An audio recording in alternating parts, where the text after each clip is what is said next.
Hello, good evening. My name is Sundaresh.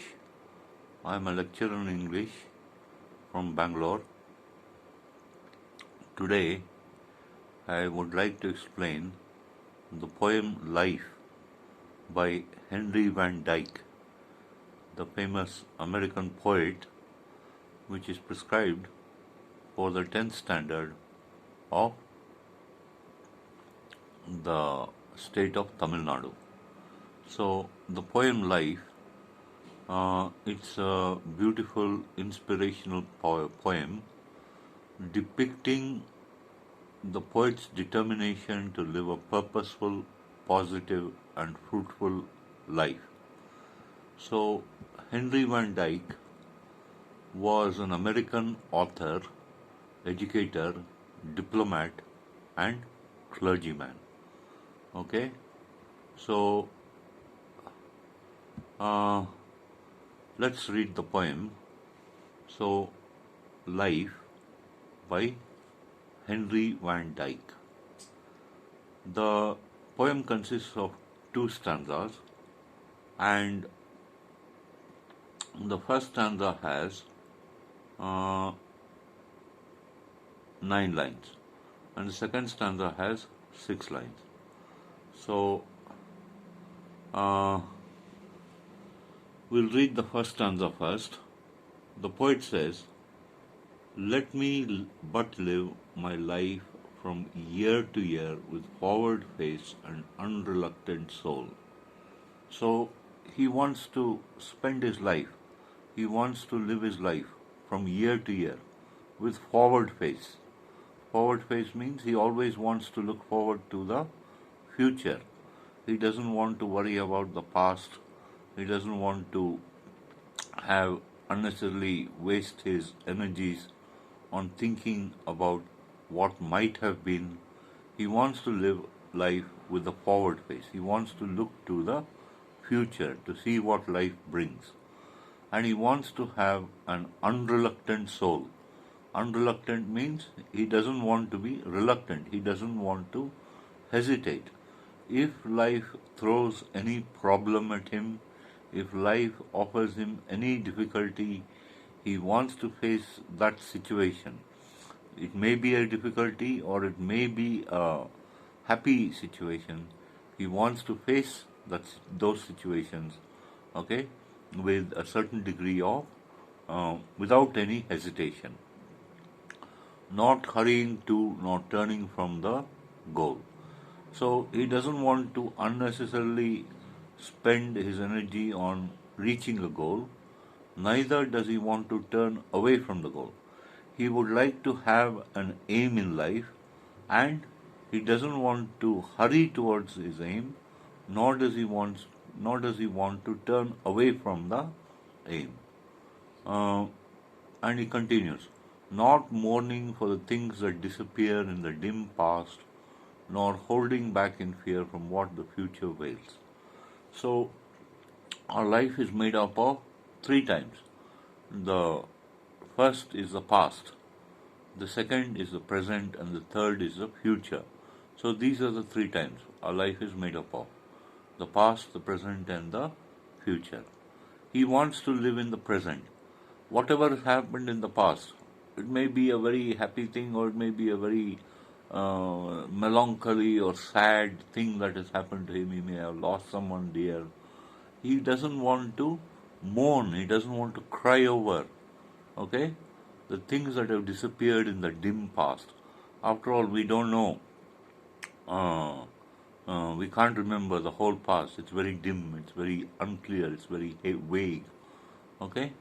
And so he doesn't want to waste his time by brooding about things that have happened in the past, and he doesn't want to be afraid of what the future will bring. He doesn't want to be scared of what might happen in the future. He doesn't want to hold back in fear from what the future wails. After all, the future is also unknown. So whatever it wails, whatever it covers, whatever situations are present in the unforeseen future, he doesn't want to be afraid of anything in the future nor does he want to cry over things that have gone on in the past. But what does he want to do? But with the whole and happy heart that pays its toll to youth and age and travels on with cheer. So here he says that he wants to live with a whole and happy heart. He wants to live joyfully. He wants to live happily.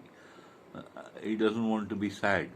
He wants to live happily, whether he is young or old. That's how he wants to spend his time. So whether he's in the youth of his life or whether he reaches a ripe old age, he always wants to spend his time happily, and he wants to travel on the path of life. He wants to travel on the road of life cheerfully, with cheer. So in the second stanza, he says, so let the way wind up the hill or down, over the rough or smooth, the journey will be joy.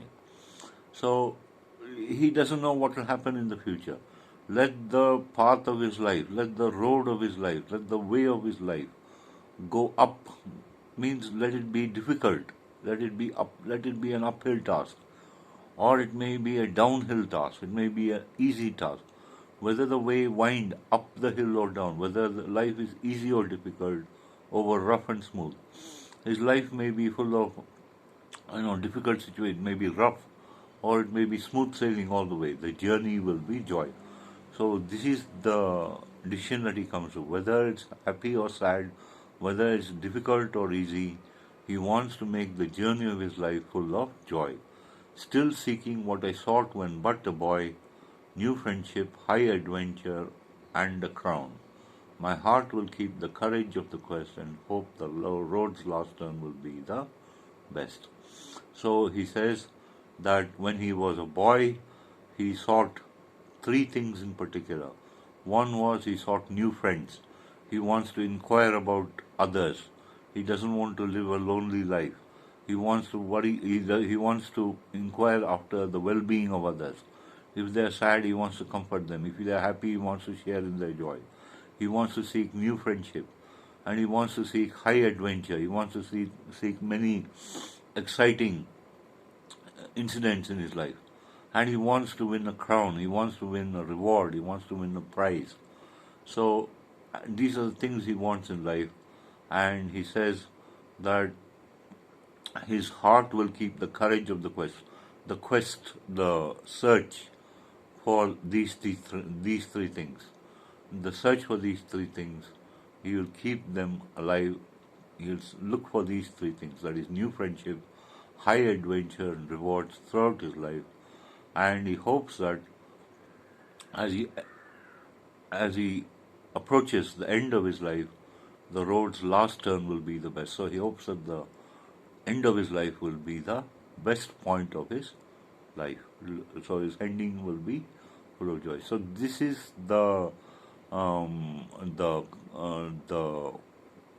decision the poet has come to. He wants to spend his time happily, whether the way of his life is smooth or easy or rough and difficult, and whether it's up or down, he wants to spend his time happily searching for adventure, friendship, and rewards.